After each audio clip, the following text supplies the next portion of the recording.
personal for me to reveal. Yeah, good. I mean, you shouldn't. I really like your good sense of boundaries. Like, don't reveal I things but that are. I don't think I have a good sense of boundaries because I am revealing a lot about Morrison. Yeah, but that doesn't matter. It's just cliched stuff. I mean, there are 10,000 Morrisons that we all have heard about. So, um, Yeah, I mean the reason I don't talk too much about myself is it's actually not that I can't. It's just I fear being doxxed or something. right. And Well, then that's good. you That's know a legitimate I'm fear. and then I don't and then on top of that I don't fear being doxxed because oh I'm so special or that something could happen to me work wise. It's more that I don't want people stalking me. Right. That's a absolutely healthy fear. I don't think most men understand that women pretty much every day have some moments when they have concern for their physical safety, and it's not something that most men experience daily. Is Mm. that fair?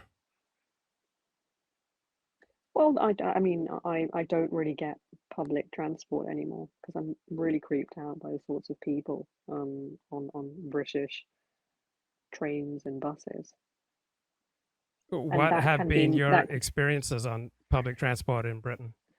I mean, it can be misconstrued as elitism, right? But it's not because I used to travel by train a lot, used to catch the bus a lot. Um, just with this kind of migrant crisis that's unfolding. Just some really kind of weird people are on trains, and then of course the native white British population isn't really up to scratch either. So you get a lot of like old white men who look kind of pedo-ish. If you get the train at the wrong time, like if you get the train um, at a sort of off-peak hour. Um, so yeah, I get creeped out by that. I hate it actually. One experience I've had is there was this there's this old white man who was in the same what do you call the compartments in trains? A compartment, yeah, get it. Yeah, so he was in the same compartment as me, and the train was basically empty, and that compartment was definitely empty, except for me and him. And he was just staring for ages, making like weird grunting sounds, and then I got off 3 stops before my main stop Yeah, because I got so creeped out by him. And this was during the day. This is not nighttime. Everything's well lit. It's kind of springtime, so it doesn't get dark too quickly either. Um, and then I just stopped off at 3 stops before mine, and the entire place was derelict. Like this stop, I thought would be decent, hmm, right? Because it's a decent area, but it was completely derelict. No, like I saw one or two people walking, and they looked a bit kind of scruffy as well. And and then the train station itself was really confusing, where it wasn't clear where the exit was. Wasn't you had to climb up the stairs, cross a bridge, then go down another bridge, and there was no actual office, right? So there were no kind of professionals working there. And I was like, oh my God, like this place is damn creepy. And then and then I just got a taxi after that. But I had like 4% battery on my phone, yeah. and this town, this area, which was near my area, was a bit was like it's like 15 minutes away, but I can't exactly walk to my house from this place because I've got no idea. Plus, if I do want to walk, I'm going to need a map, and if I need a map, I'm going to need some battery on my phone. So I didn't have it. Quickly booked an Uber, and then the Uber driver just couldn't work out where this place was. So I'm having a heart attack thinking, oh, my phone's gonna just turn off anytime, Yep. and this guy is not going to be able to contact me. He's not going to be able to tell me where he's parked. And thankfully, God saved me. He came in time. Just like my battery was on 1%, and Wow. then he was there. Otherwise, I don't know what I would have done because this area was like outside of the. So I said the train station was quite empty and derelict, but even when I walked outside of the train station, the area was quite rough. Like it was a residential area, but nobody was outside. I don't think I could have knocked on any door. Like people just seemed really creepy and cold. So yeah, that's that. But I did get back home, and that experience on the train has really um, reshaped the way I see public transport today. And people just think I'm paranoid about this, but I've just noticed it. I mean, recently travelled by train to get to London, and and so that journey is obviously longer than the one that I was talking about. Um, and I was traveling by a quite a good service. I wasn't traveling first class, but just it's meant to be a good train service to London, and just the sorts of people. It never used to be that way. And there's this other train service. So I saw that train kind of just go past me, and I just thought to myself, "Thank God I didn't book this one," because it was full, like, chock a block with just new migrants, and I would not be comfortable sitting on that train unless I So, was a guy. what sort of people do you feel comfortable sitting with or near on a train? Um, Probably young people in crowds, and they just look like they're kind of okay dressed. They don't have any kind of threatening look about them. Those sorts of people. Um, or like maybe a professional in a suit or something going off to work, um, or like an old couple, you know. Yeah, if the old man is completely on his own and just staring at people in the train, or he's on his own at a time when no one's really traveling, right? That would creep me out. Yeah. And do you think that this problem would be improved or made worse by an increase in immigration? Oh, it's going to get way worse, way worse. And they keep using buzzwords like increased capacity, blah blah blah. But the thing is, I mean, if we have to do politics through buzzwords, then you really need to focus on the quality as well of the transport, because just focusing on capacity, like, oh, can this train get, you know 4,000 people on it in one compartment? I don't think that's a good way to approach it. And if everyone on the train was wearing a business suit, do you think you'd feel more comfortable? But is that on the assumption that they're all going to work, or are they just doing it to be frauds? No, they have genuine reason for dressing up. Yeah, I would feel much more comfortable. But I Yeah. am a bit of a hypocrite because I've traveled via train and I've not been dressed perfectly. I mean, when I'm out, I do try to make some kind of an effort. Like, say if I just need to go and get the groceries, right? So I'm not going to go out in my pajamas, which is what a lot of teenagers and stuff do now. But I just find that really abhorrent.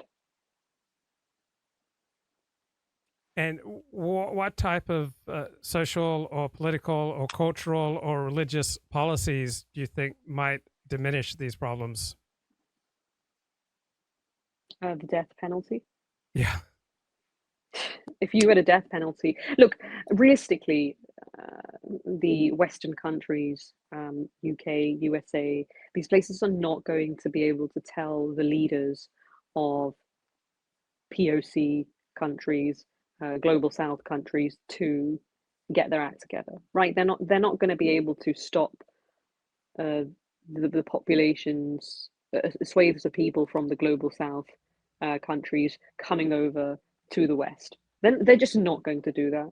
And they haven't actually updated their way of cutting deals with foreign nations, and they're not going to update that anytime soon.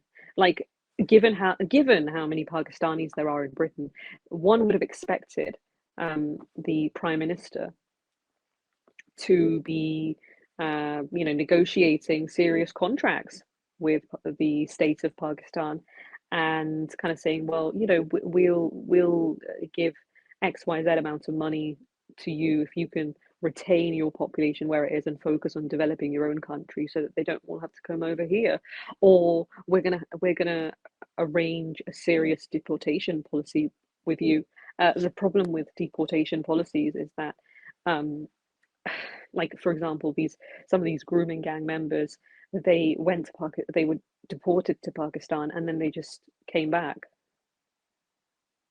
So you So just said a what's policy that stopping you wouldn't coming work. back? You just said Yeah. that So trying to. yeah. These are just examples of just one thing, which is that. So realistically, there's not going to be any kind of deal negotiated with third world countries to control this. So then, can we control this within our own borders? Can we improve policing? Can we get the army involved? Can we get the death penalty? Like, can we do it like this? That, okay, fine, you're coming over.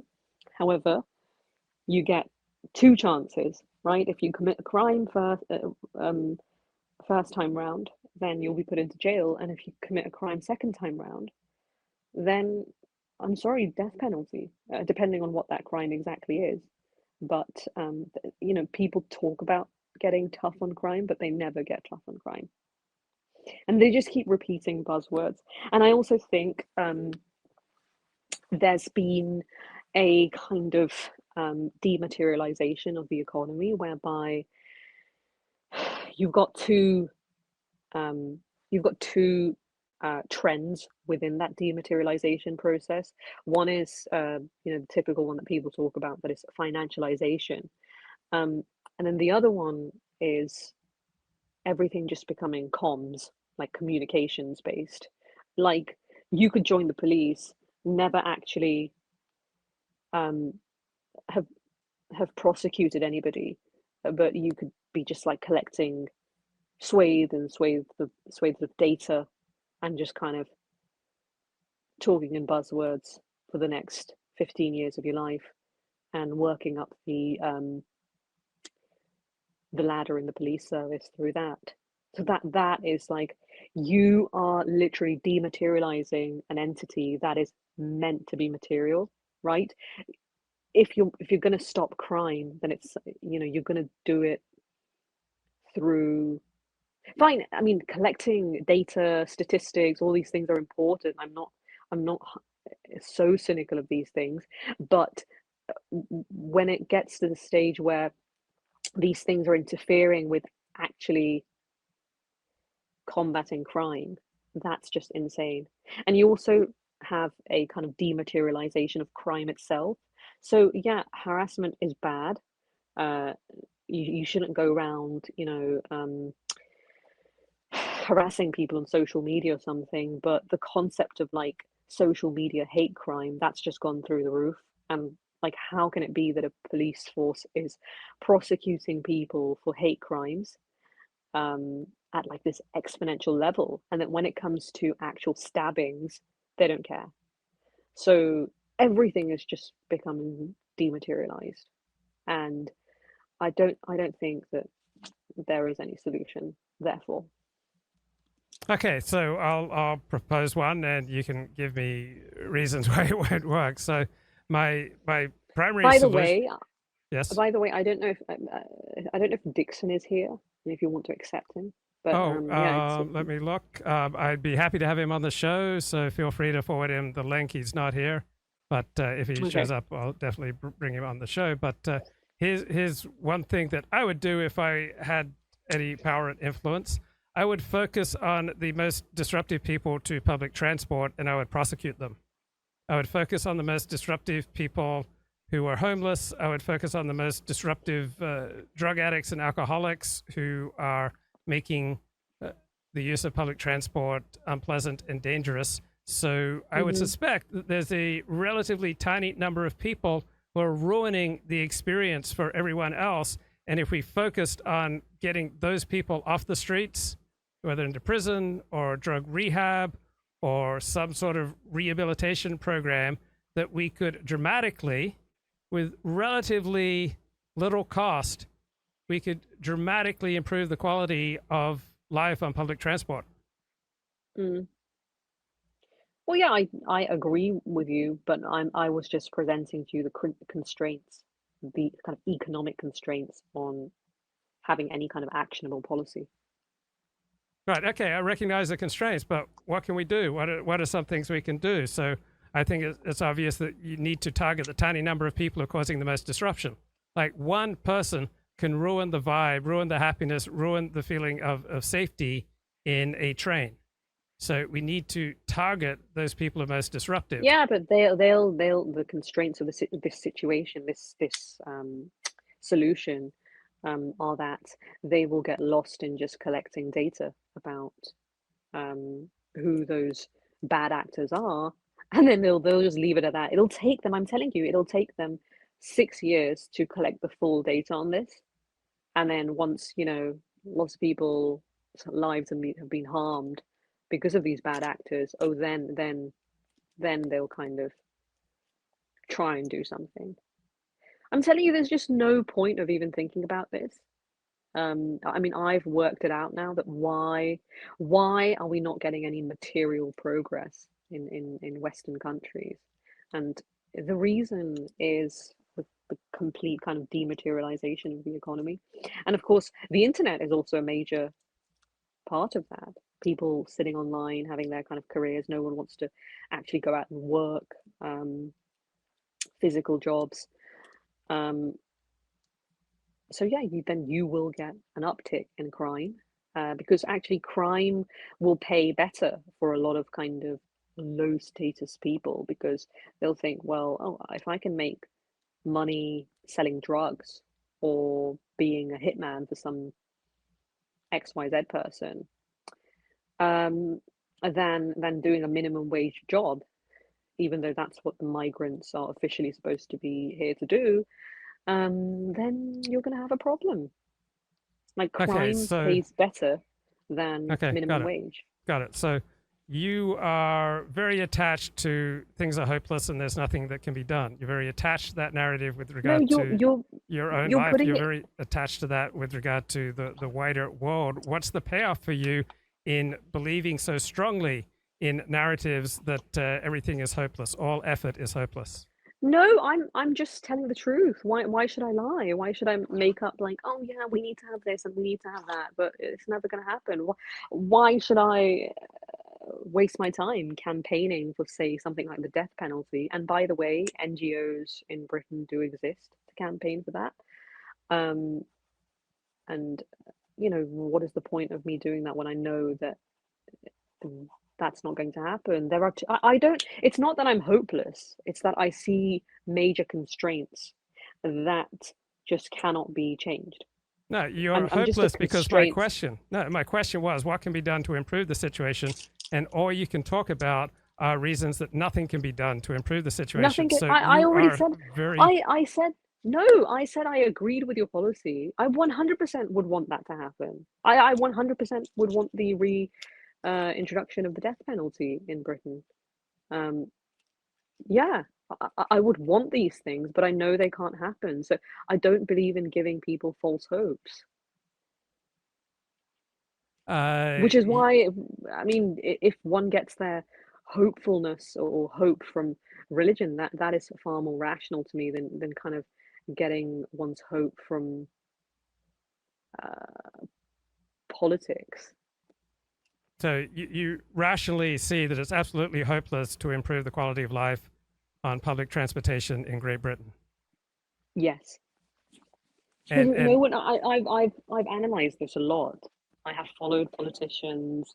I've looked into where exactly the constraints lie, and I've kind of just given up on any hope of things changing in this country. And of course, anyone who tries to implement any kind of change, so like when it comes to Suella Braverman, she's, taken a stand uh, against these what she terms hate marches in Britain, the sort of anti-Israel, pro-Palestine marches, and and I mean that's only a minor aspect of her political career. The major aspect was the kind of Rwanda policy where uh, refugees would be deported to some detention center in Rwanda, and she had to negotiate a contract with the Rwandan government, and she was completely cancelled by her own party.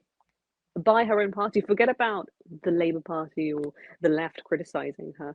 She was cancelled from within. Okay. And I said that poses another I got it. constraint. Here's my theory. People, including myself and including you, we don't tend to see the outside world as it is. We see the world as we are. So people who are depressed, no matter what happens in the news, all it will do will reinforce their belief that progress is not possible and that we're doomed and all is hopeless. On the other hand, people who are happy, and I'm usually a pretty happy guy, we will look at the news and we will constantly find reasons to be happy and optimistic, and we can turn this around and we can turn that around. So how accurate do you think I am that we tend to see the world not as it is, but as we are? Yeah, that is quite accurate, but it doesn't apply to me, especially in this particular case. So you've transcended the human condition. Yeah, I'm just seeing reality as it is. Because when it comes to political analysis, I don't feed my own biases into it. Like the only bias I really have is I wish there was a death penalty. I wish crime was actually seriously dealt with. That's my bias there. But as for like, oh, I'm so depressed because of Morrison, and that's why I think there is no hope for change in British politics. I just think that's bullshit.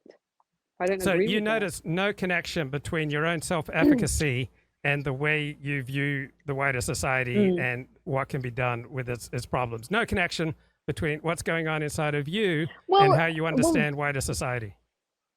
Look, there may be a connection. Maybe if I was in the police and I had to believe in the police force actually, being capable of solving problems because my job depends on it, then yeah, there is a connection there. But I'm not in the police, and I'm just a kind of objective observer of what's going on. I'm an objective outside observer, and therefore I don't think it's my psychological condition and my view on society is correlating here. So you've noticed no association between what's going on inside of you and how you understand the wider world.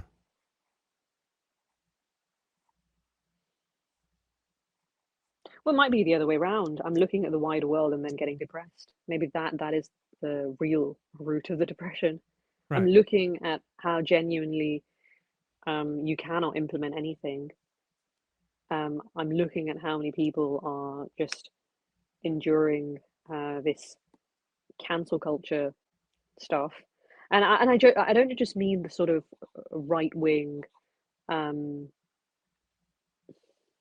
infotainment icon types. Like serious politicians like Suella Braverman are going through cancellation, right? So she was fired from her job for opposing these anti-Israel marches, right? She is just the first person that people start kind of directing all their anger towards when it comes to politics. So am I the kind of hateful, hopeless one, or is it the people who are using her as a kind of scapegoat? Because I'm not doing that. I'm trying to see beyond Well, I would. right. I'm trying to see. Yeah. I'm trying to transcend a lot of right. tribal analysis of politics in favor of truth. and yet I am the one who gets accused of just being depressed or something if I just express political, like genuine political observations. Yeah, I mean, I would propose that you are the true hero here because you see through the bullshit. Like everyone else is filled with delusions, but you see through the Oh, so bullshit. were you just testing me, was it? Or did you really think that I am a hopeless person because I don't see that the death penalty could ever be reintroduced? I don't think you're a hopeless person. I think from the little I know about you that you're in a hopeless Mm, state. mm-hmm. So I think that you see the outside world as you are, and right now you get an emotional payoff from passivity and hopelessness and depression. And if Yeah, your but inner how am I a circumstances hero change, then? How am I a hero then? Surely those yeah, two things are that was being contradictory. sarcastic. Right, most people Oh, who have the I hope that wasn't too cruel, but mm, most people who have the inclination to participate in live streams mm, tend to be socially marginalized. And mm-hmm. no matter where we are in life, we have to shore up our sense of self. And so I know that when I get socially marginalized, when I'm failing at life, one of the first things that I cling to is, well, at least I see through the bullshit. You know, all these happy, successful people, you know, they believe in a whole bunch of delusions, but at least I see through the bullshit. At least I have the courage to state things No, but as they I'm are. I'm I'm not I'm not saying that, oh, at least I see through the bullshit. I'm not playing hero to anybody. Like I would never ever go up to somebody, say I had a family member who was in the British police. I would never go up to that person um and just burst their bubble and say, well, you just do a bullshit job and you're not actually solving crime and like you are a useless person, blah blah blah, and feed them all kinds of hopelessness. I'm just the reason I come online is because I think free expression Yeah. really helps me personally.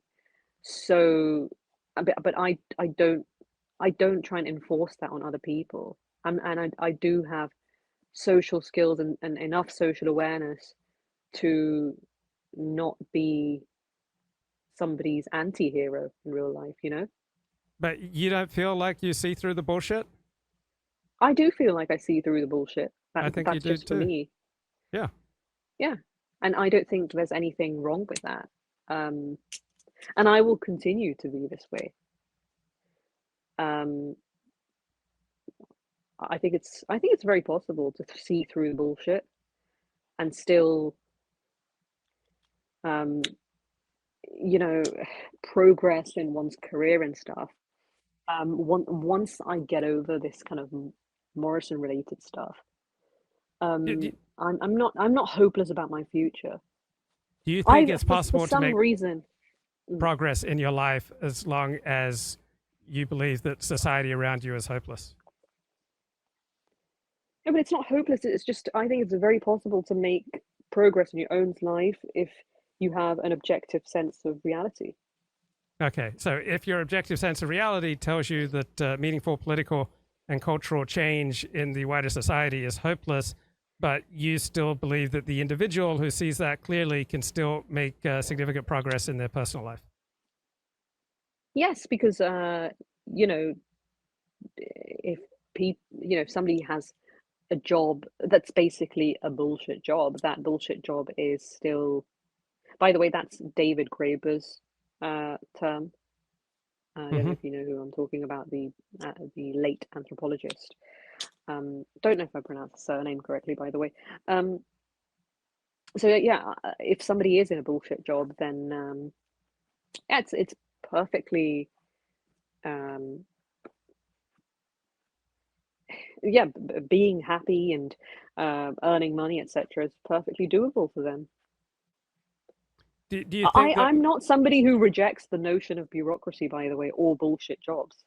But however, if you're going to have if you're going to have me on to have an objective discussion about crime, then I'm not going to always resort to like bureaucratic functionalism and say, oh, but but we realistically we need these sorts of things because the economy depends on blah, blah. I won't do that kind of analysis.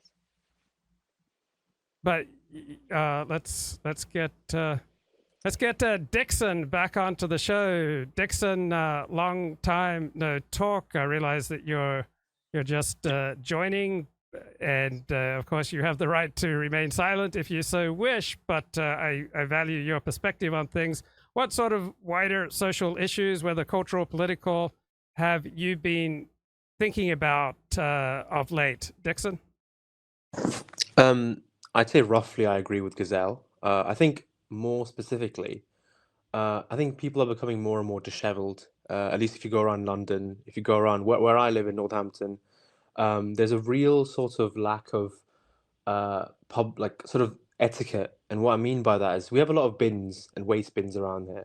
And you can just, if you've got trash, you can just chuck it there easily, but people choose not to do that and they just throw it everywhere. And I think these little simple rules that aren't enforced, no one enforces it, but it's just a matter of good manners that we used to follow for so long. I think in the last 5, 10 years, it's just completely decayed.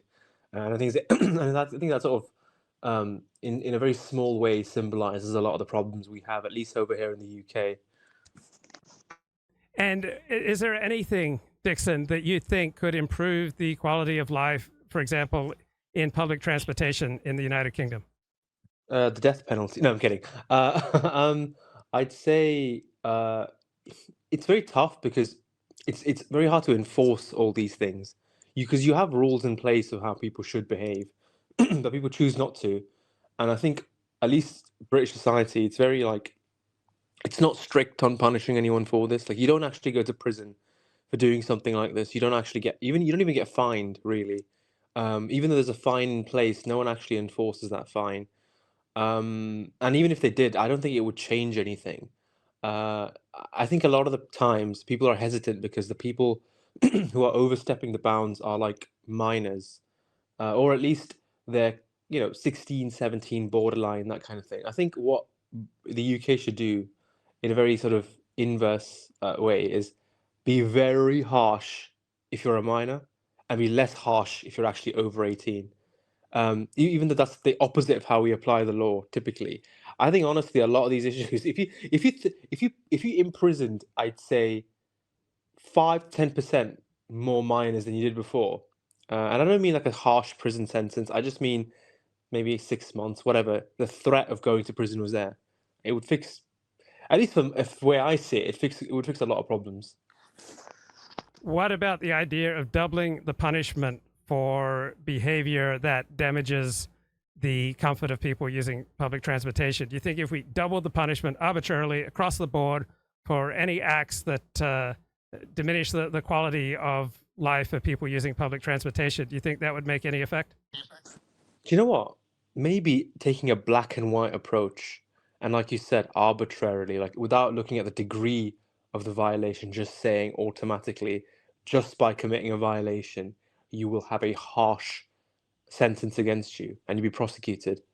Yeah, I'd be very interested to see how that works because I think it might actually be like good in the long run. Yeah, I think it would be excellent. I would like to see $5,000 fines for people driving and texting. So as I walk around Beverly Hills, I see that all the time, and the fines are pathetic. They're something like $50 or $100. How do you feel about, say, $5,000 fines, whatever that is in pounds, for people driving and texting? I mean, I'm okay with it, to be fair. If I'm being honest with you, driving and texting in a weird sort of way doesn't bother me as much as it might bother you, even though it represents a clear danger to the public. And Mm-hmm. if things go wrong, it can be a lot worse than just being a public nuisance. But in some weird way, I think a lot of people can balance driving and texting to a decent degree without it being so overt. But I'm very interested in the idea of just, for example, let's say you're someone who is, I don't know, a first generation immigrant, and you're using public transport. I think Gazelle said it earlier on of how first, like a two-strike system of first strike is a prison sentence, second strike you're out of here. Um, I think the threat of being deported is a lot more scary to a lot of people than just going to prison. Because if you're going to prison, you're still in the UK. But just being deported means there goes your chance to like make something out of yourself. And because you're completely permanently off this country. I think people will take their how they behave, driving or otherwise, public transport, a lot more seriously if the threat of deportation was there. And what about the use of corporate punishment? So, for example, you're convicted of committing an act of graffiti, you get 40 swipes of a cane. Yeah, why not? Make it public as well while you're at it. Yes, Every once a year, you yes. pick maybe some of the worst offenders to do it publicly. Just whip them like Saudi Arabia. Why not? And I would like to see more of a vouch system. So if you're going to exercise privileges, you should have to have a certain number of people who are adults and who don't have a criminal record vouch for you. And then if you abuse the privilege that you've been granted, such as riding public transportation, right, all those who vouch for you should have to pay a punishment. So if you want to get a driver's license in a big city like London, I think you should have to have 25 law-abiding adults willing to vouch for you. And then if you commit a serious driving offense and you're convicted for it, then each of those adults who vouch for you should have to pay, say, a £1,000 fine. What do you think? I think the problem with something like that, even though I kind of like the vouching system, and a lot of Gulf countries do operate in a very similar way, is that we are so isolated as a society that most people don't even have 25, most people don't even have 5 people who'd vouch for them, especially in these big cities. It'll Well, be I very don't see difficult. that as a problem. I see that as a good thing because people who don't have 25 law abiding adults to vouch for them should not be accorded all sorts of privileges. Okay, that's interesting actually. So that alone is okay. I can see that. What And do you it think would of Andrew Tate's idea? Sorry, go ahead. go ahead. I just let me finish that thought. I think it would strongly incentivize people to develop relationships so that others will vouch for them. So it would incentivize people to get out of living an isolated life and make them realize that if they want to participate fully in society, they need to have 25 law-abiding adults who will put their own well-being and financial status on the line for them. Go ahead, Uh, Curious. Oh wait, let me just give a counter argument to Yeah. that really quickly. The problem is policies like that would vastly favor immigrant groups where they have large networks of people who would be able to vouch for them, whether they know them or not, versus white people who actually might not have that much people that they know relative to these large groups of immigrants who might either chain migrate or who might have a large family. So it in a weird sort of way disadvantages the local populace as opposed to foreigners. Well, That's it one of the certainly unintended consequences. it certainly incentivized the local populace to change their individualist way of doing things, in that a group strategy will always outcompete an individualist strategy. Curious, you had a thought. Yeah, what do you guys think of Andrew Tate's idea? So he expressed this on his second or maybe first interview with Piers Morgan, that, and this is before he went to prison, by the way, that there should be the London or the UK government should cut a deal with one Gulf state. I mean, he named Qatar there, and there should be a detention center where these people should be sent, these I'm all for it. I delinquents. think it's great. I am for much stronger punishment for people who degrade the quality of life. Sure, but you're just talking at the level of abstraction here now. No, I'm I'm not. saying, what do It's you think of the this United States. particularity? No, the United States has had waves of increased enforcement of law and increased punishment for people who commit violent crime. And as a result of these waves of increased punishment for people to commit violent crime, we've had a significant decrease in the amount of violent crime committed. So I think the evidence is overwhelming that increasing punishment for bad behavior decreases the amount of bad behavior. I would like to see more punishment for bad behavior. What about you, Dickson? What do you think of that plan? I agree. More bad behavior equals more punishment. I think that's fair. It's a linear relationship. No, but specifically, sending these people off to a foreign country. I think they shouldn't Not even bother. deportations, but Mm. a No, specific that's what I detention mean. center. Yeah. Not back to their country where they can either live comfortably or come back to this country. What they should do is deport them to the middle of nowhere. Now you find your way home. So some random desert in Morocco. Yeah, drop them there. Now you find your way home. I'm not even being facetious. I think that's actually a good idea. Because the scary thing, right? Because if someone's just going to say, we're going to deport you back to your country, you're like, okay, fine. I'm going to go back to the airport, which I came, which I used to come to the UK, blah, blah, blah, all these systems in place. No, you're going to go to the middle of nowhere, and now you're going to have to you just figure out how to get home. The punishments should be cruel. Punishments actually should be cruel. The problem is now we punish people with an ounce of humanity and understanding, if you go to prison, like prisoners get what, 3 meals a day? Prison Yeah. should be prison should be 1 meal a day. You should be functionally on that borderline of being malnourished if you're a prisoner. Because why would you give them food and energize them? You it should be a work camp where you get one good meal a day, and then with good behavior, you don't get to come out if you've got good behavior. You just get 2 meals. Oh, and And none of this therapy bullshit either. Like a little bit fine, but like fucking hell, they get so much counseling. and chemical castration. Like much of crime comes from the exuberance that comes with high testosterone levels.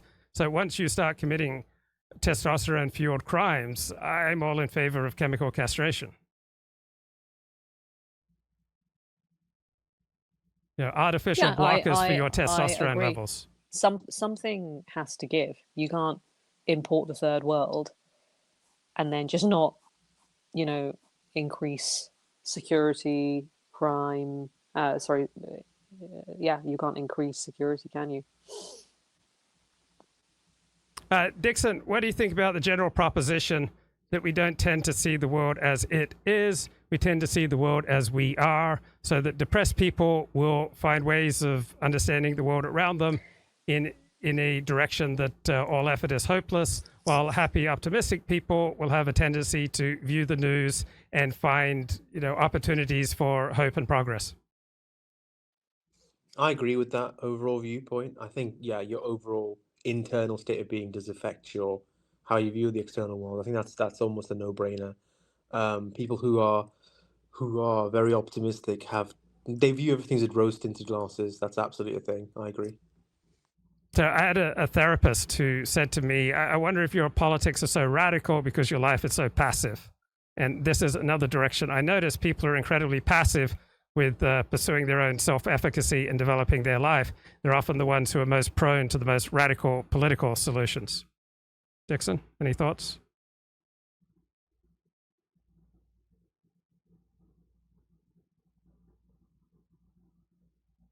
Okay, not getting any thoughts there out of Dickson, but curious, what do you think about the idea that people who are particularly passive in their own lives tend to be the most predisposed towards radical politics? No, I think it might work the other way. That if society is so bad, then of course you're going to have a big chunk of society that is sort of unemployed and passive and not doing anything. Like, I think it's just, yeah, life is quite depressing in the West right now. Let's be honest. I don't like this over psychologization of people with radical politics, because I do think that they are right in many cases. However, yeah, they, or maybe we, or maybe I'll include myself in there, we should be taking the kind of Tatian stand on this, which is that, if you realize that you can't really change something, then you have to adapt. And I guess the most pragmatic thing is to change yourself. But that doesn't take away from the reality that many people are forced into depression because of the kind of societal circumstances that we see today. And Dickson, what's your perspective on Andrew Tate? Well, maybe Dickson could answer the first question the prior question. If you just want I to ask missed that the again. last question. No, I missed it because my connection was poor. I don't remember my last question, so let's just go with What do you think of Yeah, Andrew Tate? okay. And then we can No, come back to whatever my question was. Dickson, on a any thoughts on Andrew Tate? on a temperamental level, that's how I always judge people. I'm not a fan. I guess I find him entertaining, but I don't agree with most of what he says, and I don't think I like him very much. That's my overall stance on him. Great. So And you wouldn't get along with him in real life, Dickson? I might do.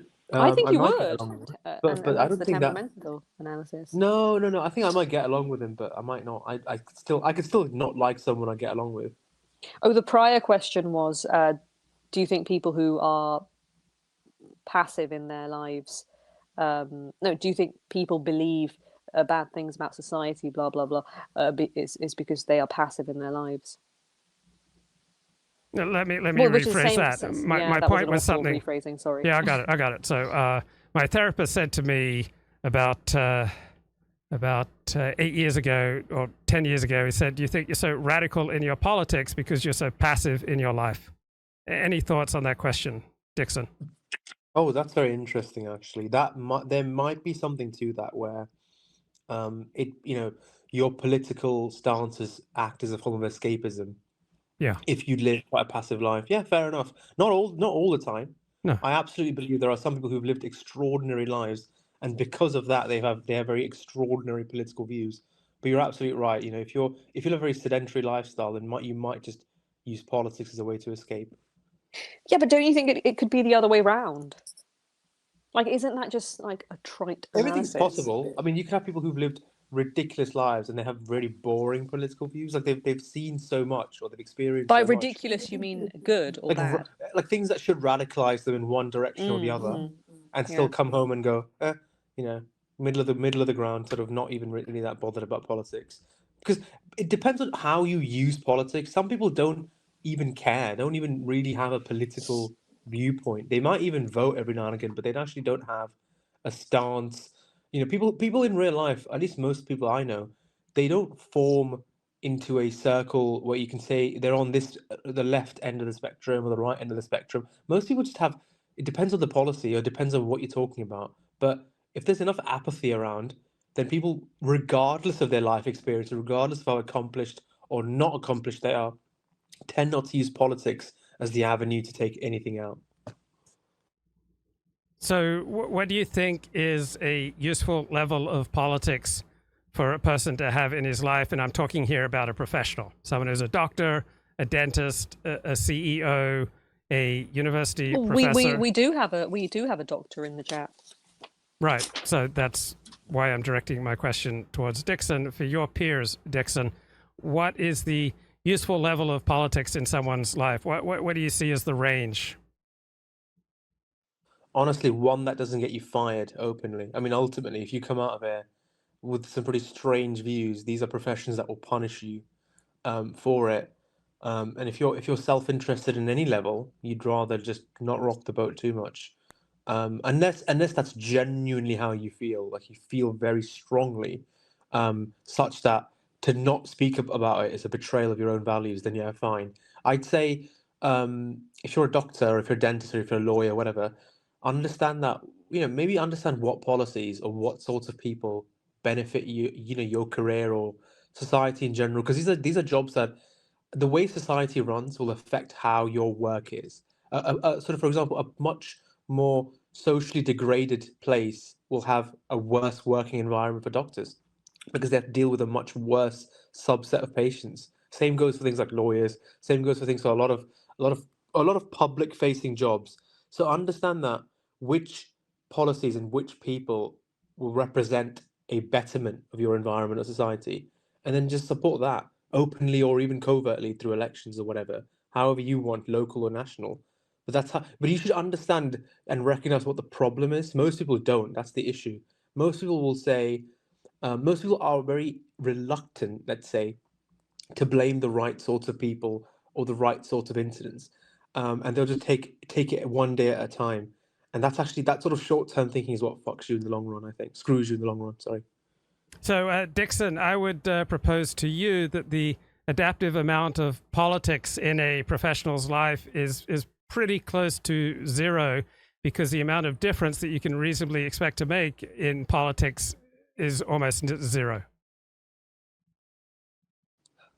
Correct. I mean, unless you are that 1 in a million person, Right. and you So fancy for yourself, then yeah. 99.999% of people, the amount of useful amount of politics in their life approaches zero, unless they're that person who gets energy and enjoyment from politics. But on a purely pragmatic basis, there's virtually no reason why someone who's a professional to devote their resources or energy or to risk anything for politics, because the chances of them making any difference are very tiny, while the chances of them messing up their life are quite large.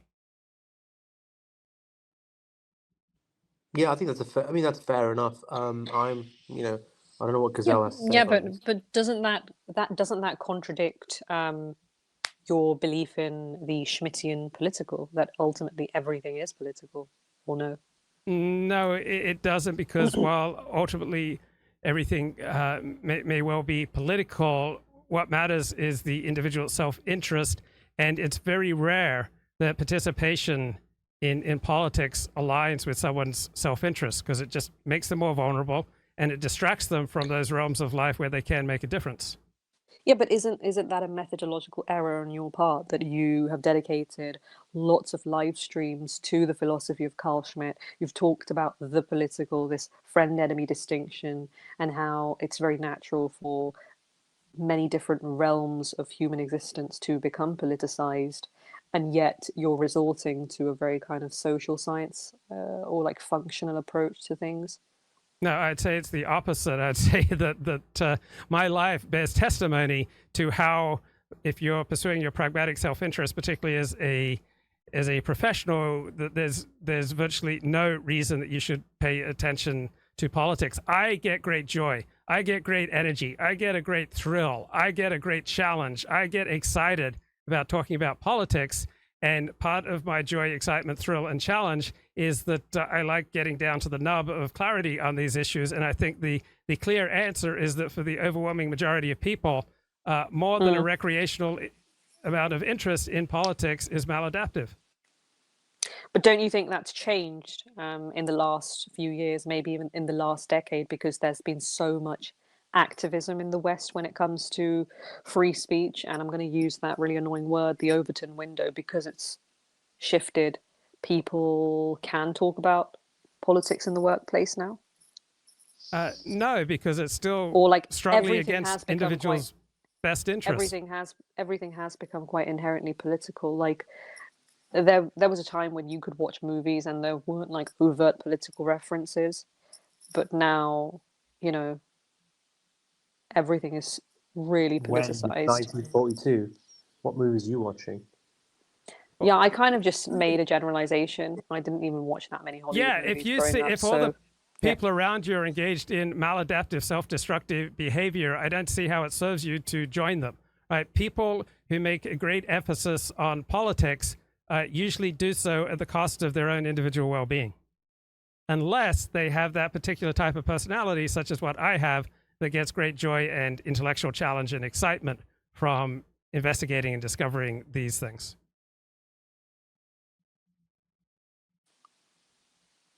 Okay, so does anyone want to correct me on movies and whether they were politicized back in the day? Well, there have always been varying degrees, I would assume, of politics in movies. Like cultural, religious, and political taste change. Hero systems adapt. Like what society considers right and wrong is constantly changing. And there are periods where emphasizing the political becomes a good business policy. It becomes good social currency. And then there are other occasions where de-emphasizing the political becomes more in your self-interest, business interest, and it has more social cachet to not be political. So depending on circumstances, the amount of politics in entertainment is always going to wax and wane.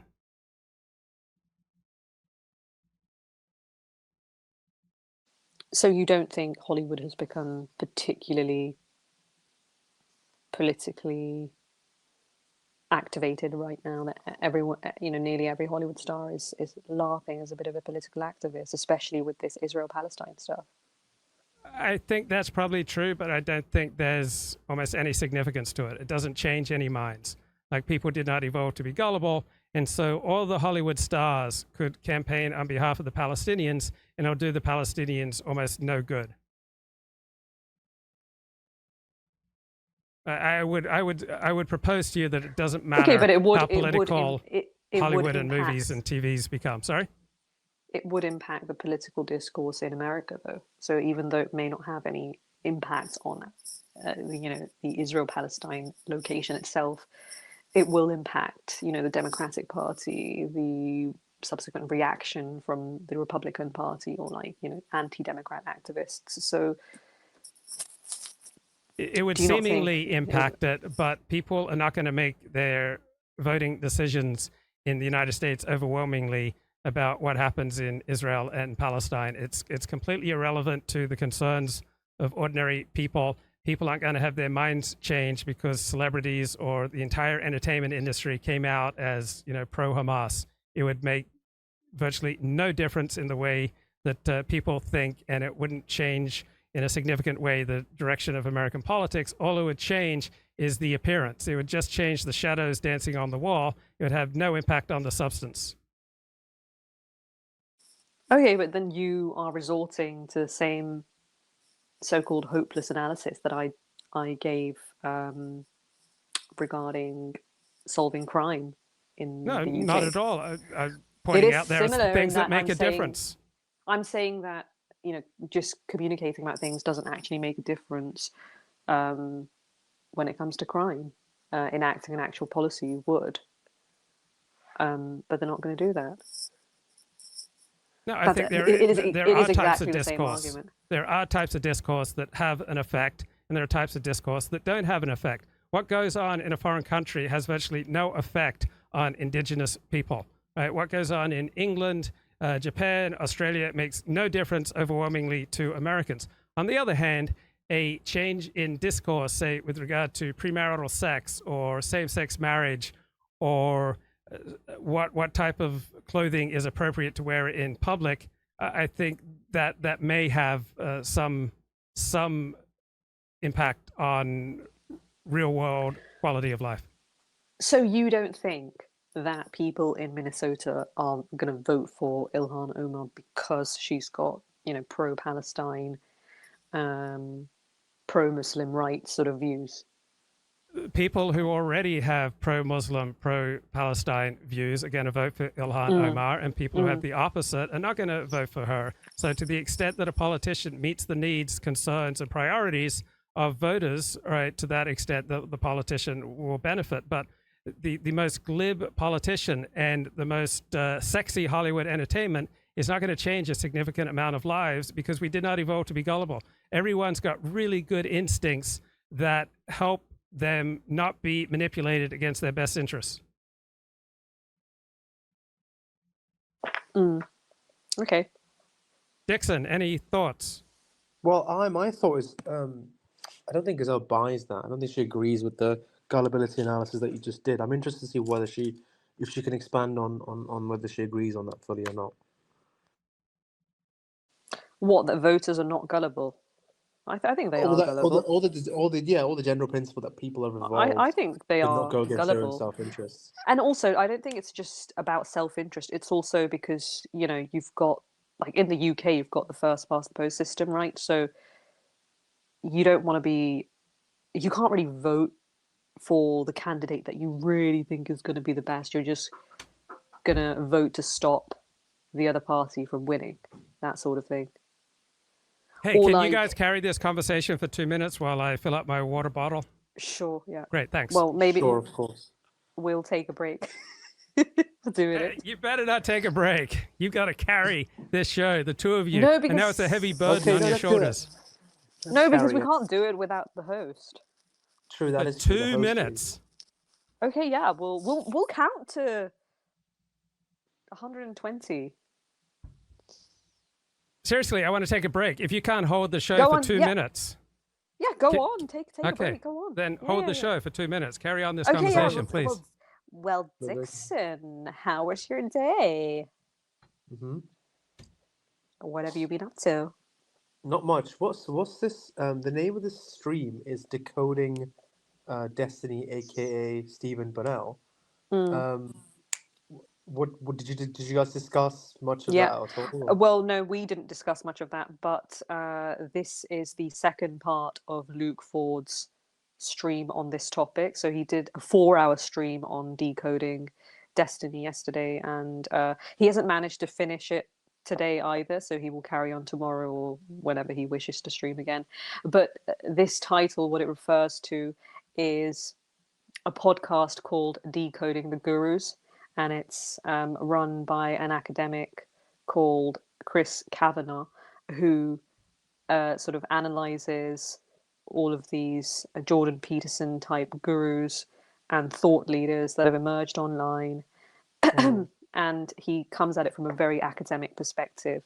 And I think he's a kind of evolutionary psychologist and anthropologist himself. So he knows where people are going wrong and just saying BS things. And so he's got loads of episodes. I'm not sure how many, but let's say he's got 200 episodes. Luke Ford is working on decoding the decoders. Do you understand? So their last episode was decoding Destiny, you know, the guy with the mhm. blue hair. And Yeah. Luke Ford is now decoding the decoders on decoding Destiny. So it's an analysis of the analysis of the analysis.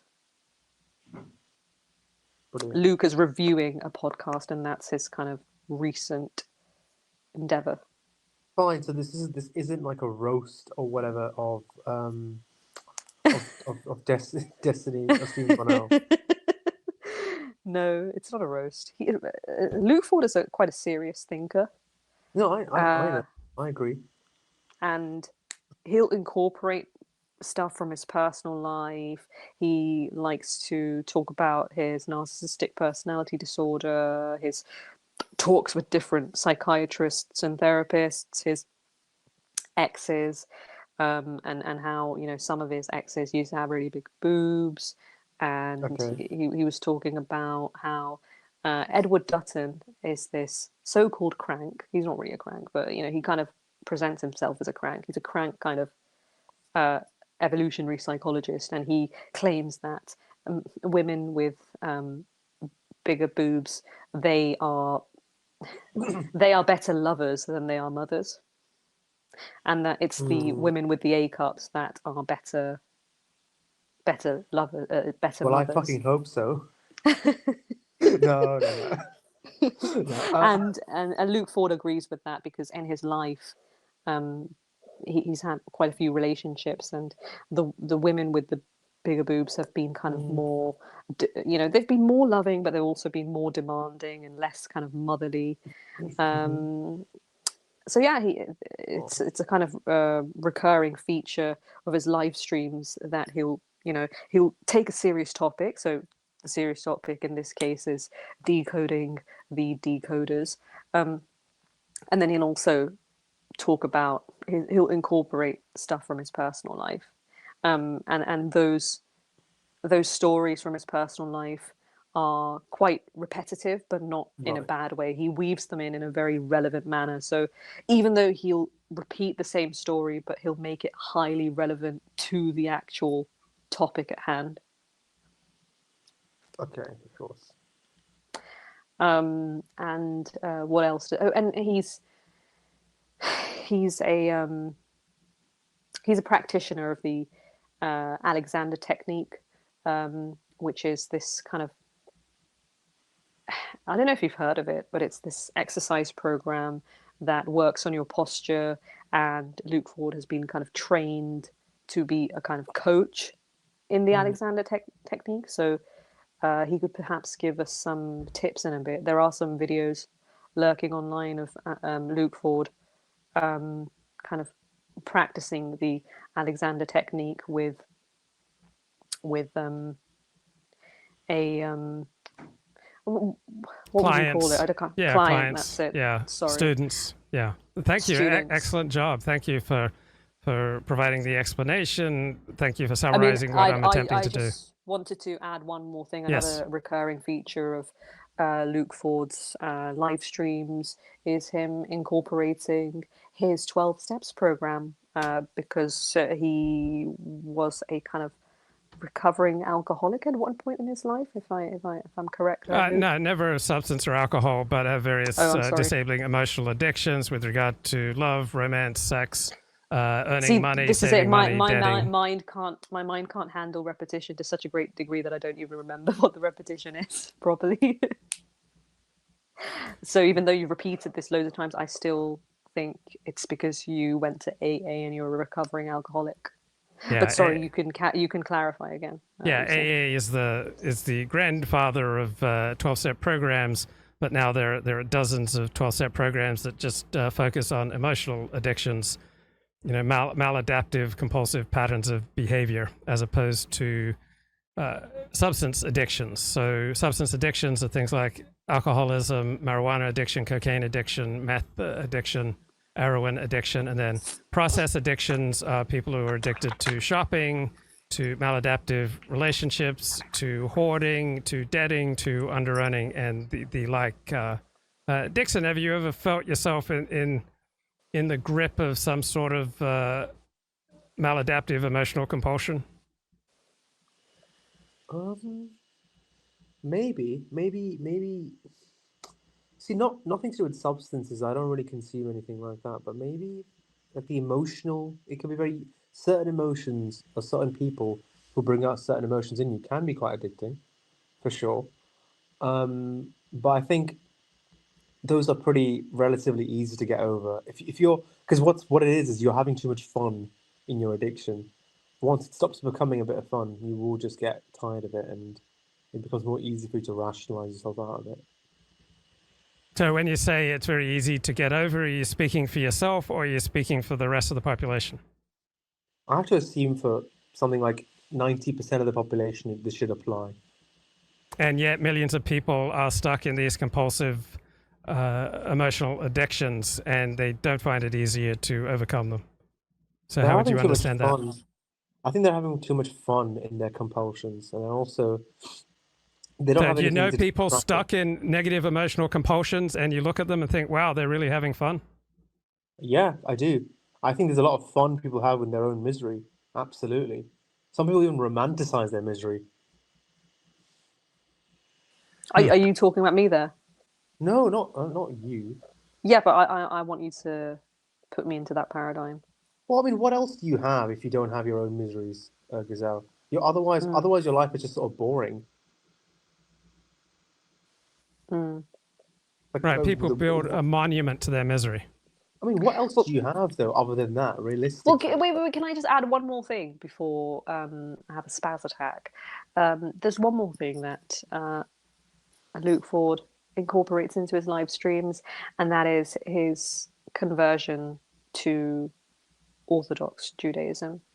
And of course his transition from the sort of pornography industry into a more clean and Wait, were you in the pornography industry? Yeah, I wrote a book about it. I wrote a blog about it for a decade. But you haven't really changed because you're still an observer.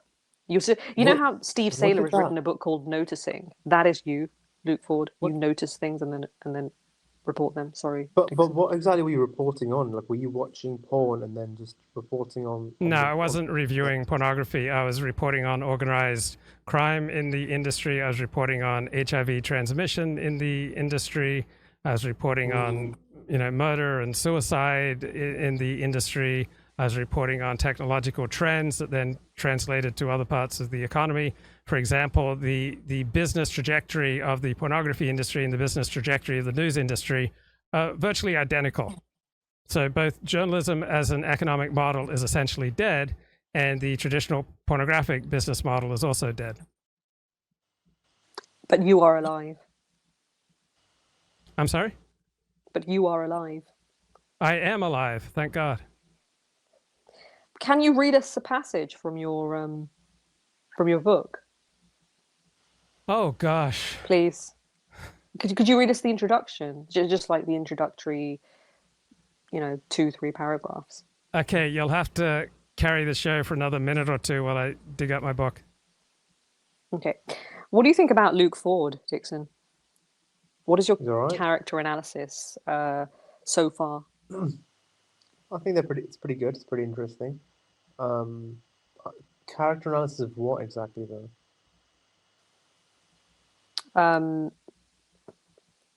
Well, I don't know how to define that further. If you don't have a character analysis, then you just don't have one.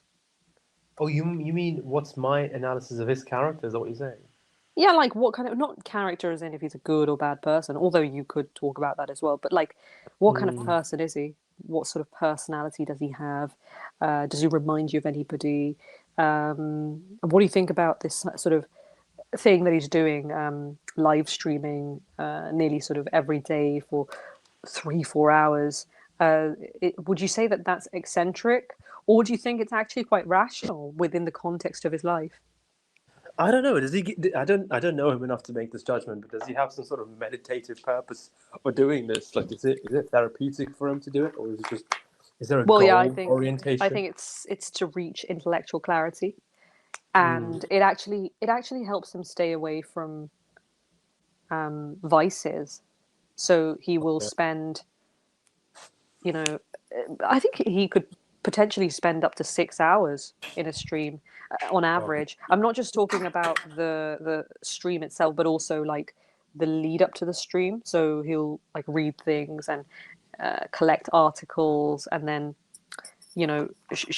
share his screen, show us the articles, show us the content, the videos that he's going to be evaluating.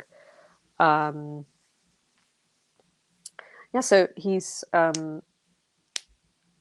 I think this helps him use his time effectively, actually. And it's ironic because one would think, oh, what a waste of time to live stream for such a long time, which is why I don't categorize Luke Ford as an eccentric necessarily, because what he's doing is rational within the context of his own life. Okay, I can't find my best known book, which is called A History of X: 100 Years of Sex and Film. I've got a copy somewhere, but I can't find it. But I've got a copy. Really? Really, what? Really, you can't find a copy of your book? No, I don't keep it handy. I haven't referenced it in more than a decade. So that's fascinating. I'll read a description of me that was published by Matt Labash in the Weekly Standard, September 21, 1998. Luke is from Cooranbong, outside Sydney. He's a kind of shaggy-haired, acid-washed Brad Pitt, the 32-year-old son of a former Seventh-day Adventist evangelist. After a bout with atheism in his 20s, he converted to Judaism on hearing Dennis Prager, the Jewish radio theologian. Luke moved to Los Angeles and decided to write a book on either ethical living or pornography. He settled on porn, and his History of X will be published next year. In the meantime, he serves as the industry's Matt Drudge, operating a porn news website where profiles of Wendy Whoppers and Max Hardcore are garnished with Torah references and discussion of whether Jewish porners keep kosher. Loathed in the porn industry for aggressively reporting stories such as an HIV epidemic that has seen 5 stars test positive since January, Luke is forced to cadge a Sydney Morning Herald press pass to gain admittance to the World Pornography Conference. I ask him why he stays on this beat, and after feeble protestations about being the only critical observer in a racket filled with industry shills, he finally shrugs. Good question. It's something I talk about weekly with my shrink. She's an Orthodox Jew.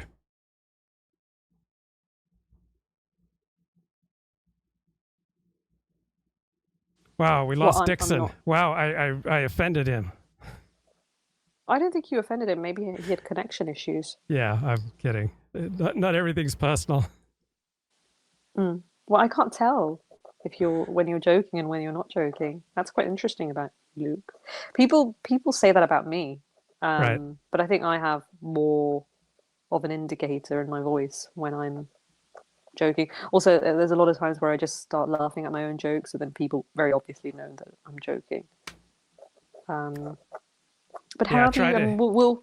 We'll wait for Dickson. You might have to read that out again. Meanwhile, how are you coping with this live stream of yours? Because you haven't finished what you wanted to finish, and we have been acting as filibusters, haven't we? No, Or no? I like it. I enjoy talking with you. I enjoy talking with Dickson. I respect the intellect of both of you, and it's a pleasure to talk to you and to carry on conversations with smart people who come into the chat and throw in challenges. So I'm having a good time. So I don't feel constrained to the subject topic, and I never have felt constrained to a subject topic like I prefer to be in the moment. Are you sort of worn out a little bit because you have been live streaming for 6 how long hours now? and 5 minutes. Wow. And so what's your longest live stream, by the way? Have you gone past I did 7 hours? I did over 8 hours for the 2020 American presidential election. Oh, yeah. Okay, and anything beyond that? No. So we might be your second. Wind. Yeah. Whoa. This feels. Epic. I feel honoured. Excellent. Honestly, Luke. Because I also, and I'm not just saying this because you said that to us, but I really do respect you as a person, as a human being, and also as an intellect. Thank you. It's for me. It's like some people like digging in the dirt and creating a garden. Like other people like to work with wood. Other people like to volunteer and help the homeless or deliver, meals on wheels to elderly shut-ins. This is what I enjoy doing. Well, thank you for that analogy. As you know, analogies can be quite traumatic for me, but I don't want to bore you with any conversation about the one who cannot be named anymore. Whoa! Okay. Dickson, welcome back to the show. Thank you. 40, you can read that out again. I won't read the same thing out again. I'll read the prologue to No, my... did you hear it, Dickson? No, I was out. No, it was really good. Read that one again. It was very but specific. it won't be really good for the audience. So if Dickson's interested, he can tune into the 6-hour mark and hear it. But let me read something. Okay. Oh, well, you repeat everything anyway, 40, please. Well, then I need to move on from that maladaptive habit. It's not maladaptive. Absolutely. Because you've obviously adapted it. You've adapted it to the topic at hand. So what's it about? Curious. Right now, I have like 16 people hanging on my every word. I know, and they would love to listen to you repeat yourself once more. You're saying, do it to me one more time. Once is never enough with a bloke like you? No, I'm not saying that. I just wanted to read out me one more time. Sorry. No, please just read. Please, can you just read out the article again? It was quite short. It wasn't. I mean, I know you feel a bit shy now because you probably feel like I'm a very boasting, humble man. I hate to talk about myself. Yeah, go on, because then we might be ending this stream soon anyway. As it's come to the 6-hour mark. Yeah. So let me read the prologue. It's just one page from my memoir, Excommunicated, a Rebel Without a Shul. I published it in 2004. So this is entry December 24, 1999. Friday afternoon, I walk a mile from my 10 by 20 foot hovel to the magnificent 10-story headquarters of Larry Flint Publications outside Beverly Hills. I slumped down on a brick bench beside the entrance and wait for Hustler magazine features editor David Bookbinder. Suddenly, door flies open. Mike Albo, the fat, bored, heroin-addicted editor of Hustler Erotic Video Guide, charges out. "Get the F off the property," he screams. "I'm just here to meet David for lunch," I explain. He's not interested. Mike grabs my jacket, shakes me, knocks me down. From the ground, I see a burly LFP security guard looking on.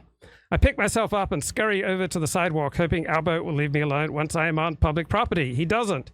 I back down the street as David walks out of the building.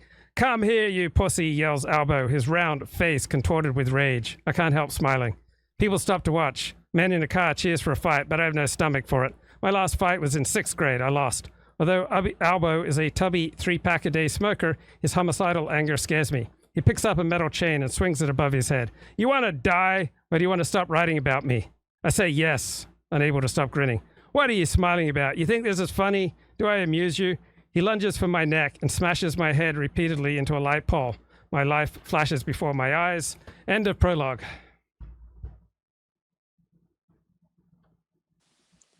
So can you read out the No, I'm not previous going to article you repeat read? what I just read 6 minutes ago. But you repeat everything anyway. Yeah, well, I'm not going to repeat this time because you've inspired me to move in a more adaptive and progressive direction for my life. Surely here mimesis, right? Repeating yourself would be more adaptive because Dickson would then have access to what I have access to. Yeah, that's okay. Dickson, do you let's move on. Dickson, do you see any signs of hope in the United Kingdom? Yeah, I'd like to think that. Well, I do, but that's purely because I'm more of an optimistic person myself. It's not so much I see signs of hope. I don't see anything changing, but I think fundamentally people in the UK are a pretty nice bunch of people, and wherever there's enough of them around, things could always turn around, I think. Absolutely. Why not?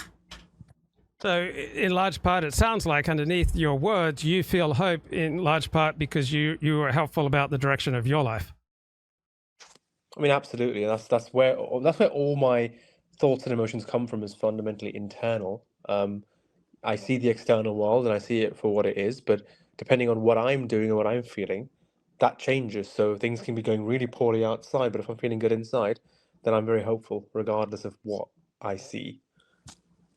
And what do you think about the notion that we did not evolve to be gullible? It depends. I think men have evolved to be fooled by women on some level. I think we know it when it's happening. We like it anyways.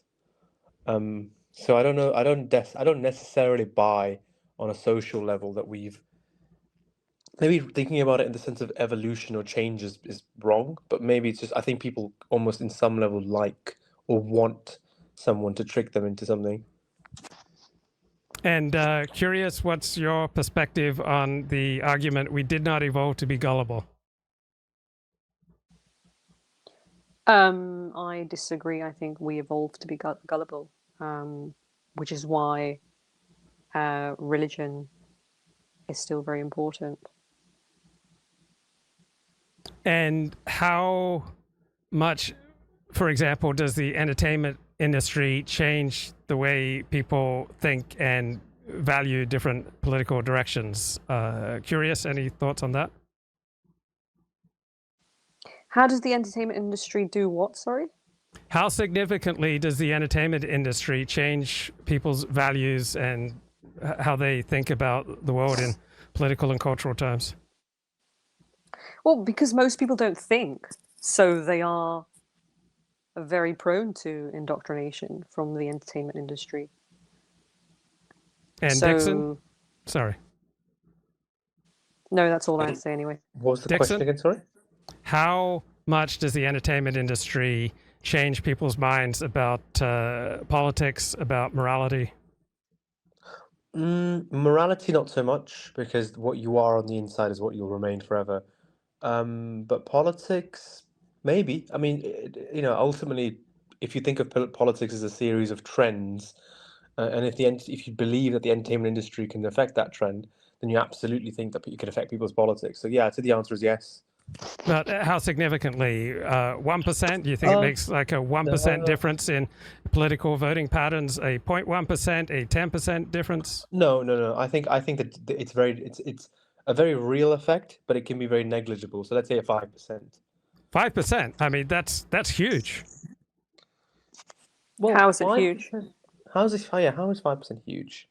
Well, most elections would go a different way if there were a 5% swing. Yeah, but what do you mean by 5%? Yeah, increase I in didn't terms of necessarily mean entertainment 5%. industry? Yeah, So I think every it's American presidential 5% election increase in intensity of influence. That's what he Oh, meant. No, I he said wasn't a talking 5% about the change in voting. voting. No, Oh, I don't sorry, think that's what I he didn't meant. realize you were asking about how it affects like electoral, like actual votes. I thought it was just meant to be about how it affects an individual person's leaning one way or the other. That may not necessarily translate to how they vote, because if you could be someone who's already going to vote for one party, consume media, and that tilts you 5% further in the direction that you already were going in. That's kind of what I'm talking about. Okay. And how about the educational system? How much do you think the educational system changes people's ways of thinking about politics? Probably has next to no effect. And curious?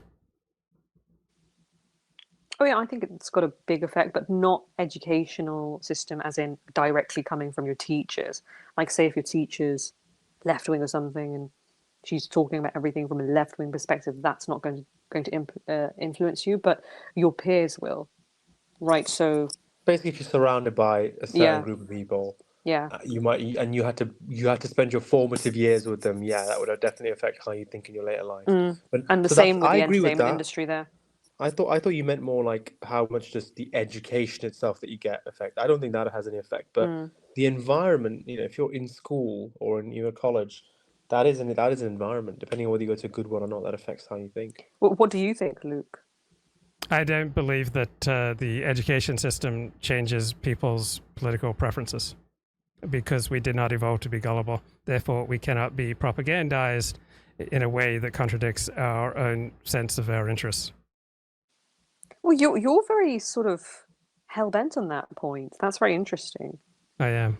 It's a fundamental part of where I depart from the conventional wisdom, because the conventional wisdom is all about how disinformation and propaganda and savvy advertising techniques and manipulation techniques are constantly distracting people away from their own best interests. And I don't believe it's true. I don't believe that we would be here alive today as a species if we evolved to be gullible. I believe that even 90 IQ people have pretty good ways of detecting when they're being manipulated against their best interests. I remember when I was a kid, there was a lunatic asylum near my friend's home. And when I'd be hanging out with my friend, these loonies would walk down the street to go to the corner store. And I'd try to trade them for their radio because they'd be listening to the radio. They'd be listening to music because they'd walk down the street. And I figured these are a bunch of loonies. And so I would offer them my underwear in exchange for their radio. And even these lunatics were hard to deceive. I couldn't manipulate them against their best interests. Well, that's an interesting anecdote. Dickson, you've got a long history of manipulating lunatics. What do you think? Oh, well, I don't know about that. But... Well, thanks for that, Luke. I don't know where that came from. But you're right. If you mean by my profession, I've not been manipulated by Dickson. Can I just tell you that? Oh, if that's what you mean, okay, fine. No, I don't. I think it's more of a symbiotic relationship. But I think, no, you're right. I actually kind of agree with you in that. Yeah, especially people who are dumber in a conventional sense, have really good instincts. Yeah. It can come from a level of paranoia, but realistically, it's very tough to fool someone who doesn't already want to be fooled. So, yeah, 145 IQ guy is going to have a heck of a time talking a 90 IQ woman into bed if it's not aligned with their best interests. I agree. What kind of experience, Dickson, do you have trying to communicate with people who are more than 30 IQ points below you? I find it very difficult to even assess someone's IQ, if I'm being honest with you. But speaking to some, I find it depends on which context. If it's on a personal sense, I don't mind. It can be fun. If it's on a professional sense, and you're having to talk down to someone, it's very difficult because I don't like to. I'm very conscious about coming across as very arrogant, so I tend to tone it down. So it can be very difficult in a professional capacity. Personally, not so much. Well, in your professional capacity, you're going to have a hell of a time trying to get someone to take a drug prescription as directed if they are less than 30 IQ points below you. Like someone with an 85 IQ is not going to have much fidelity sticking to a drug prescription. Well, I'm a bit detached from my work in that I see my job as write the prescription, give someone the information needed. Beyond that, it's up to them. It's their health. I'm not their mum. I'm not their dad. Um, the thing about so this is something that we discuss a lot in healthcare. That a lot of the time, in order to actually follow a treatment regime, people never use IQ. The word IQ is never used because we don't like using that term. But people talk about things like oh, you're in a socially deprived area, which means something like the area I work in is pretty good. It's a relatively well off area. It's actually technically it's one of the most conservative areas in the country. I was just told, um, but realistic and people are quite well off. A lot of them are white. People, your patients can actually understand why they're getting a drug and why they need to follow that treatment. Blah blah blah. An area slightly north of me, it's called Leicester. Um, what we were discussing the other day, we were having a teaching session on this, and actually something like I think like 8% or 12% of the adults there fundamentally are unable to retain information when you give them healthcare information, are unable to actually use it to make weighted decisions, and therefore that will affect their compliance with treatments because there's no point prescribing something if the patient's not going to take it.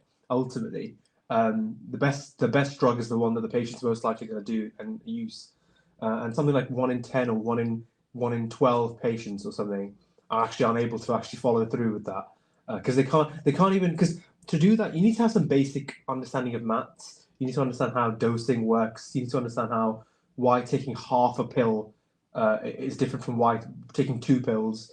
A lot of people actually don't understand that. No one actually says the word IQ. It's a term we don't like using, but realistically, it makes my job harder on the one hand, but I also don't really care. I don't see it as my job to baby people. It's their responsibility at the end of the day. And curious, what's your experience like communicating with people who are more than 30 IQ points below you? I find it quite liberating because I'm quite up in my head, and it's quite nice to speak to people who are dumb. Well, I would propose to you, curious, that it verges on the impossible, and the people that you may be thinking of right now who are more than 30 IQ points below you are actually less than 30 IQ points because functionally it verges on the impossible for people to communicate when there's more than a 30 IQ point gap. Really? Yeah. Oh, you were sort of testing us. I'm not testing you. I'm relaying something that I've read to see how Yeah, it yeah, fits the but reality of your experience. mm, mm. But yeah, that I categorize that as a sort of test. Um, I don't know if Dickson agrees. I don't know if he's still there. Um, that's really interesting. So I've never spoken to somebody who's 30 IQ points below me then. Yeah, like someone who's so stupid they can't read a second grade children's book. Oh, well then what's my IQ? What are you assuming my IQ to be? Around 130. Hmm. Dixon's is higher than mine though. I think Dixon is more 145 or Dickson, 160 what are or the most frustrating things for you in your personal life, considering that 95% of the people you interact with are less sharp than yourself? Um, Number one, I don't agree with that. I don't see myself as having that high of an IQ because in real life, I'm not that frustrated talking to people. I'm quite personable, so ultimately, I'm not so bothered. But if someone is like genuinely from a different world than I am, such that they don't even understand what I'm saying, I just don't bother speaking to them. I think Uh, speaking to really high IQ people is really difficult. I right, don't if know. they're I'd more rather than speak to a 30 IQ disabled points, person. No, if they're more than, if go ahead. they are if they're below, if they're 30 IQ points below me, so I'm imagining some kind of retarded person, right? Is that what No, you're? 30 IQ points below you is 100, which is average. Yeah. So there are loads of Pakistanis who are like that, and I can talk to them absolutely fine. I mean, I've worked in the restaurant industry with low IQ Pakistani men, and I've been completely cordial with them. the conversations have been fine. I've been able to get along with them. In fact, you can kind of control people if they're lower IQ, and probably whoever's listening to the audience, that may just come across as completely sadistic or something, but yeah, you could kind of manage people who have lower IQs. Because That's what I feel. they are evolved to be gullible, and so you can Yeah, and use so they your have a bit of superior a IQ to manipulate them. well, not manipulate. I mean, maybe in strictly psychological terms, it'll still be categorized as manipulation, but you can kind of boss them around, tell them what to do. Oh, the sources have to be put like this, the customer needs this, blah blah blah, and they will just comply, so long as you don't deeply offend them. If I go up to them and I'm like, oh, you said the thing with lower IQ people, they also tend to have less self-restraint. They also tend to be more sort of if you offend them, they will really get offended. Like all the Pakistanis who were protesting against Salman Rushdie's satanic verses back in the, what was it, the 1970s and 80s, or was it after that? Sorry. Yeah, the satanic versus protest was in the middle of 1989. Okay, 1989. So these individuals protesting must have been just mainly low IQ Pakistani men, so they are going to get more offended. They are going to get out on the streets and start rioting. So like, say if in a kind of restaurant industry context, if I just go up to these men and I start telling them, oh, like, let's have a really intellectual conversation about religion, and let me tell you about, this XYZ chapter of your holy book and how this is not correct, or like even if it's not a religious debate, maybe that was a bad example because it's far too kind of esoteric a conversation that you would be having with somebody who's working with you. Like, I don't know, maybe if I start asking them questions about their personal lives, like, oh, so like, where are you from, what do you do, maybe they'll take that in a different way. Maybe they'll get angry, maybe they'll get flustered. So long as if you're careful in your communication and you know where the boundary lies, yeah, these people will comply. And again, the language that I'm using sounds very mean and robotic and just evil, but I don't mean it. I'm just using it in a matter of fact way. And Dickson, does that match your experience with people with dramatically lower IQ? Because my opinion would be that people with a dramatically lower IQ are going to be quite surly and suspicious of someone who's much smarter than them. Yeah, I think so. I think I agree with that. People who've got a dramatically lower IQ, i.e., if they're really like what you might consider close to being retarded, or even several points below average, they're quite paranoid. They think that they think you're trying to trick them into something, or that could absolutely be the case. And are there any public policies, Dickson, aside from ones we've discussed already, do you think that could improve the quality of life in the United Kingdom?